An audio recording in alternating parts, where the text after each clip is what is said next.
के दर्शन करने के लिए मंदिर गया, क्योंकि इस अमीर आदमी ने बहुत महंगे जूते पहन रखे थे और यह भी सुन रखा था कि उस मंदिर के बाहर जूते चप्पल अक्सर चोरी हो जाया करते हैं। इसलिए उसका मन नहीं हुआ कि वह ऐसे ही अपने कीमती जूते वहां छोड़कर जाए। जूते पहनकर वह मंदिर में नहीं जा सकता था और उन्हें ऐसे ही छोड़कर वह जाना नहीं चाहता था। वह बड़ी दुविधा में पड़ गया। थोड़ी देर सोचने के बाद उस अमीर आदमी ने मंदिर के पास बैठे एक भिखारी से बात की। आदमी ने भिखारी को उसके जूते थोड़ी देर के लिए संभालने के लिए दे दिए। भिखारी भी उस बात के लिए राजी हो गया। पूजा में बैठे बैठे अमीर आदमी के मन में ख्याल आया कि हे भगवान, आपने कैसी विषम दुनिया बनाई है।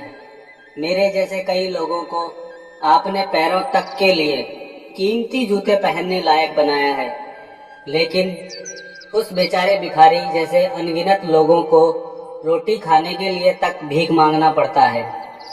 आदमी मन ही मन भगवान से फरियाद करते हुए बोला कि आपने सभी लोगों को एक समान क्यों नहीं बनाया, आपने सभी को एक जैसी सुविधा क्यों नहीं दी।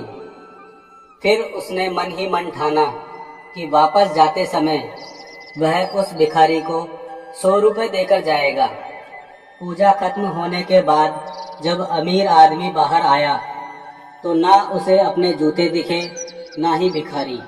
उसे लगा भिखारी किसी काम से कहीं गया होगा, इसलिए थोड़ी देर उसने वहीं खड़े रहकर भिखारी का इंतजार किया।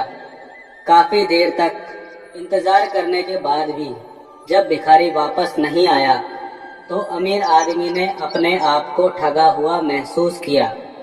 दुखी मन से अमीर आदमी नंगे पैर ही अपने घर की तरफ चल निकला। रास्ते में आदमी ने देखा कि एक फुटपाथ पर जूते चप्पल बेचने वाला बैठा है। आदमी एक जोड़ी चप्पल खरीदने के लिए उसके पास पहुंचा। वहां पहुंचते ही अमीर आदमी की नजर उसके जूते के जैसे ही जूते पर पड़ी। अमीर आदमी पहचान गया कि उसी के जूते हैं।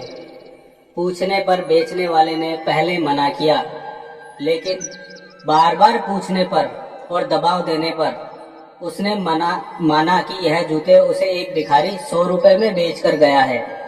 अमीर आदमी बिना चप्पल खरीदे मुस्कुराते हुए वहां से अपने घर की तरफ नंगे पैर ही चल पड़ा। उसे भगवान से की गई अपनी फरियाद का जवाब मिल चुका था।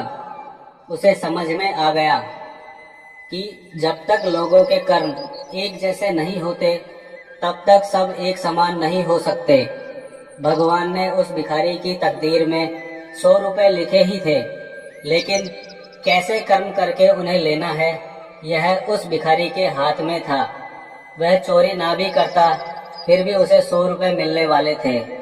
शायद उसके ऐसे ही बुरे कर्मों की वजह से वह भिखारी था। दोस्तों, आपको यह कहानी कैसी लगी? आप अपने कमेंट्स के द्वारा हमें ज़रूर बताएं। पोस्ट पसंद आने पर लाइक और शेयर करें और ऐसी कहानियाँ पढ़ने के लिए हमारे चैनल को सब्सक्राइब कर लें। धन्यवाद।